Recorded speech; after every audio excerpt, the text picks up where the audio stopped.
Hi, my name is Abu Francis, and I want to really express my deepest of gratitude for all the well wishers who wish me for having obtained the trademark for dad. It made me realize that there's a whole lot of people who really are looking at my work and they want to help in some way or the other and support this particular beautiful dream called TAD. Now, TAD, of course, stands for the Architect's Desktop, and a lot of my friends on Facebook, they're all architects or students of architecture, and they all have come together and wish me. So I really want to express my deepest of thanks to all of you.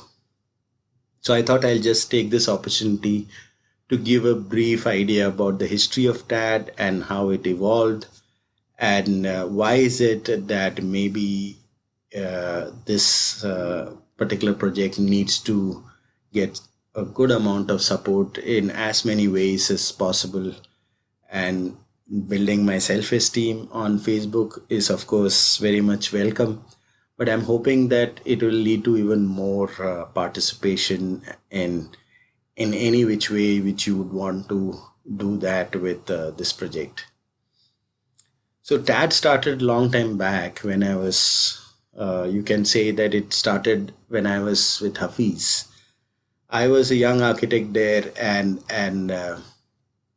there's furious work going on in Hafiz's office.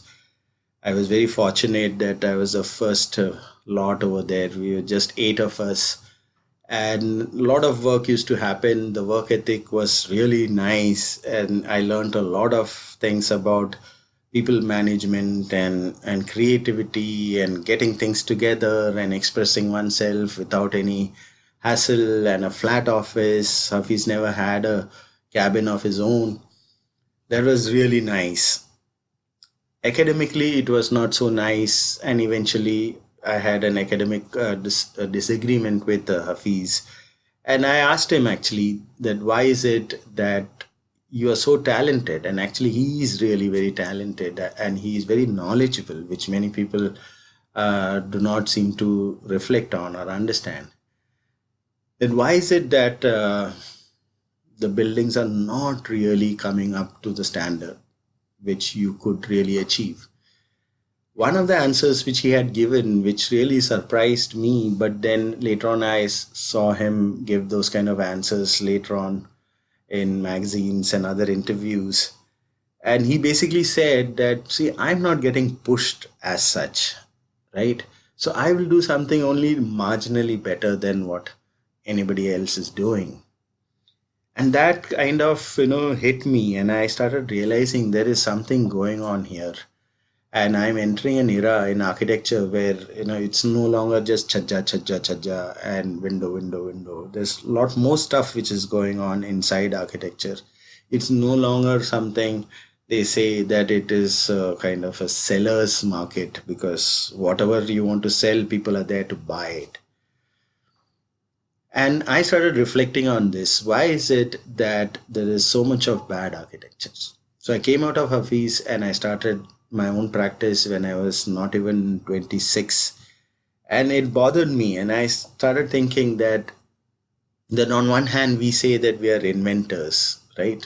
An architect is a trained inventor. We are the one who actually have to invent a new thing for each and every project of ours. There's no choice. You cannot make the same design again and again.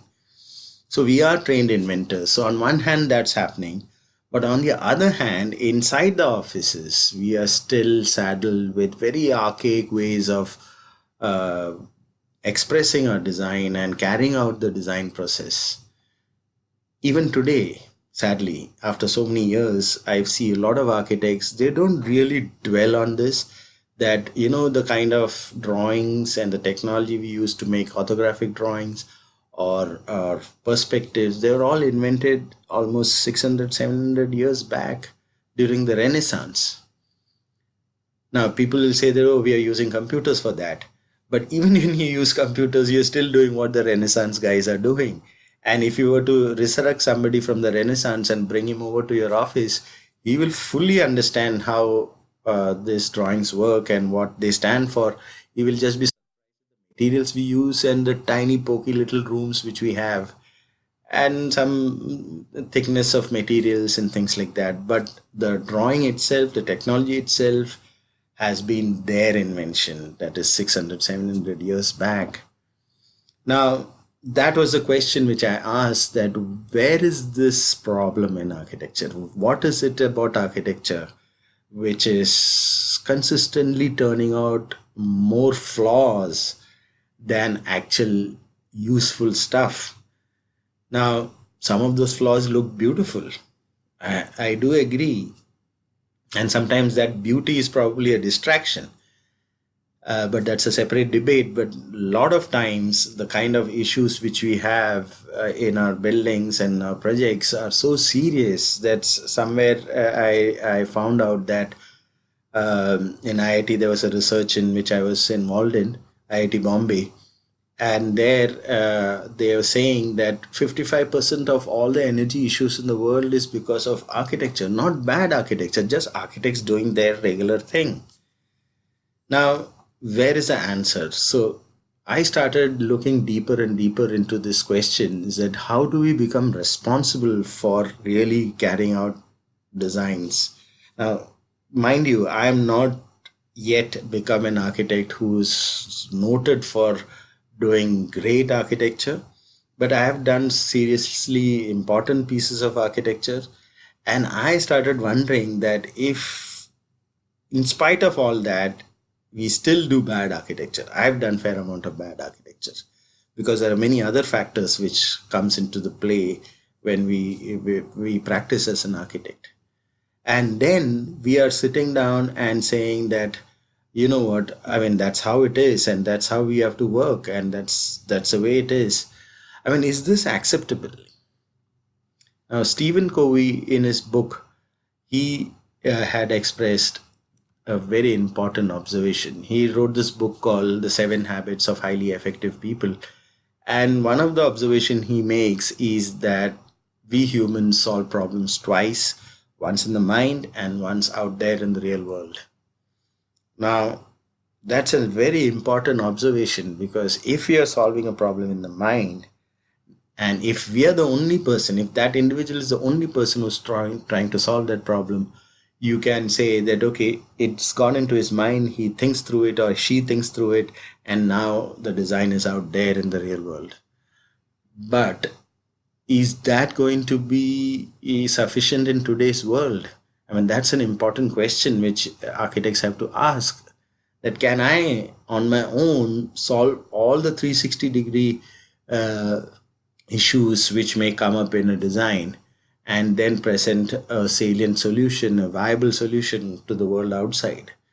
I don't think that is practical. So you need to take whatever which is there in your mind during the design process and then put it across to other fellow collaborators who are there around you, and then check whether the design which is coming, is it feasible in all aspects, including the aspect of you making good money and recognition.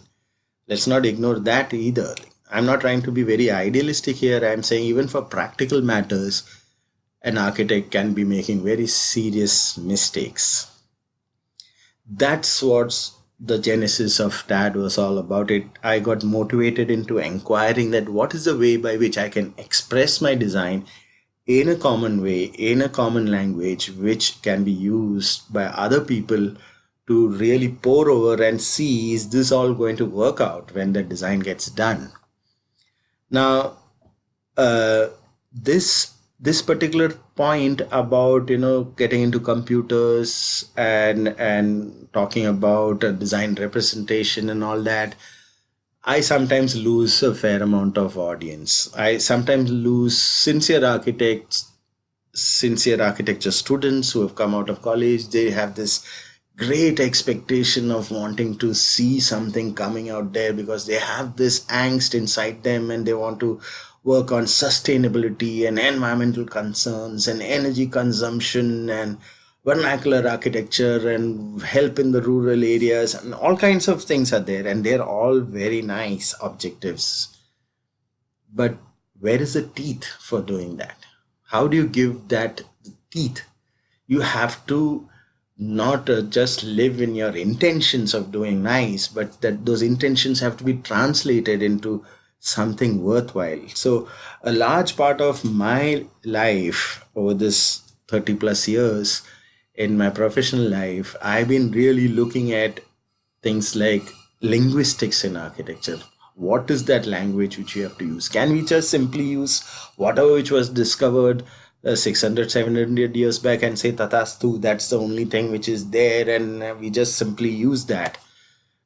A lot of people think that, like, where is the point here? I mean, it wasn't it all done before? Like, I mean, we got drawings, okay, fine, we just have to pour over our drawings and see for ourselves whether something is going wrong or not. No, it has become a lot more complicated. In fact, it had become a lot more complicated when I was with Hafiz.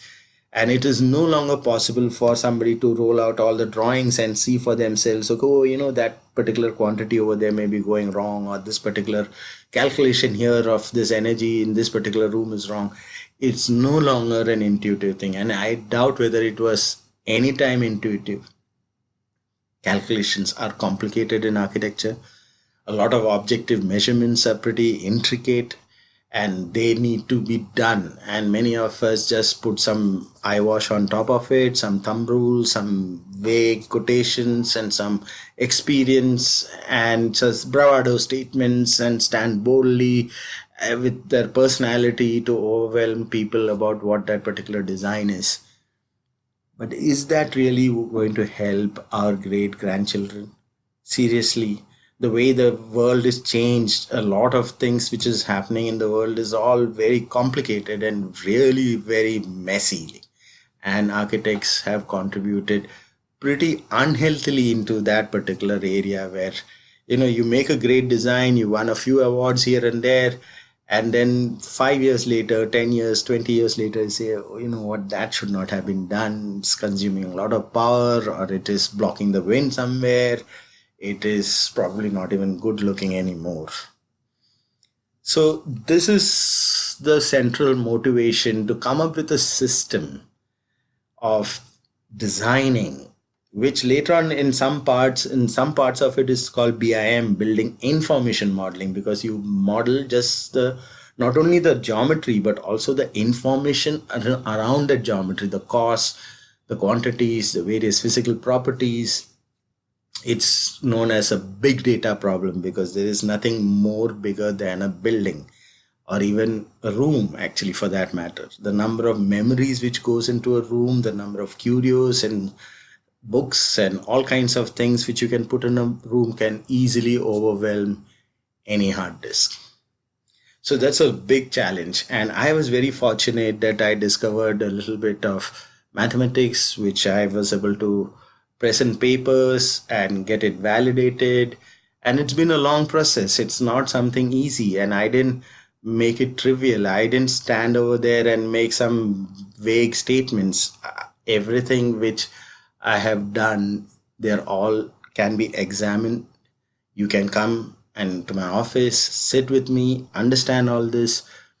I really put in a lot of effort there. I would say that I put in so much effort that in one sense, my buildings actually got compromised. I could have made buildings looking very pretty and make some coffee table magazines and things like that, but I didn't, because I felt that there's a lot of stuff which we need to really do. Like, so I've been really honing my tools, our tools, for all of us together, for all architects together, to really come up with some sensible ways by which we can express our design.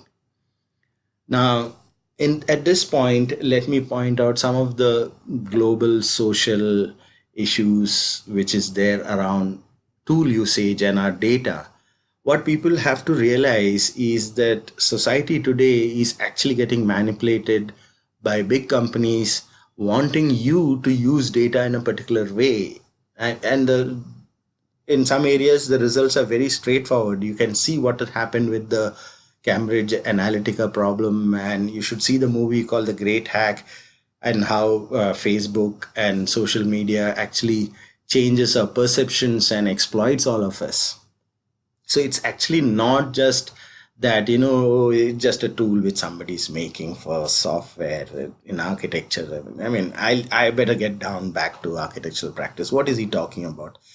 That's not how it is. Today, data and the way it gets organized is a very important thing. One of the things, I'll just point out one part where we are getting exploited in the current flurry of BIM software which is coming from abroad, is that the real people who want us to use BIM are manufacturers of, say, windows and doors and all the automated ways of manufacturing which is there abroad. They have a lot of capacity. They want to really promote the usage of data in a particular way so that it suits their manufactured items. But architecture is not to be looked at like that. Architecture needs to be debated and discussed during the initial stage, when the things are in people's minds, when the problems are there in people's minds. And that's where TAD really works. TAD does not work like a conventional design software like, say, Revit, for example, but it does have some very important mathematical concepts which I really had to, you know, earn it and check it and verify it. It's not something which I'm just standing in on a pedestal and saying, no, no, just believe me, it just works like that. It doesn't work just like that. It works because a fair amount of thought and maths has gone into it. I was very fortunate that I can code now in more than 12 languages. I am an expert in an AI language from Denmark called Visual Prologue. It's one of the hidden nuggets in this world of computing, which talks about mission critical software. Like their software in Denmark, they use the same language for uh, thermal nuclear power stations and complex scheduling in airports. 30% of all the world's airports use a software developed in the same language. And I was very proud that I am very proud that I was part of their journey also a little bit as a beta tester and a contributor to their tutorials and things like that. So why am I mentioning this is because if there are youngsters who want to join this effort and say that, okay, I don't look at architecture just as something we need to practice straight away. I mean, I got a design problem. I just go make flurry of designs and everything. And here is the design out there. No, I want to be an architect who really is a thinking architect, who really starts debating about all these points. Then those people who join me, I will gladly share all this knowledge which I've gained. And we should not look at computing as something, you know, something different which, you know, architects don't do computing. We are creative people. We don't do computing. I mean, we are not into maths and all that. Please get out of all those kind of notions and come and join this beautiful journey called TAD. And those of you who cannot join this particular journey but would love to support it in some form or the other, not necessarily just money or anything of that sort, you can support it in a million ways. Please come and meet me and talk to me, and I will gladly tell you more information about how this journey is unfolding. India is a very important country, and I'm not any right wing person. People who know me, I'm not somebody who just, you know, artificially talks about India.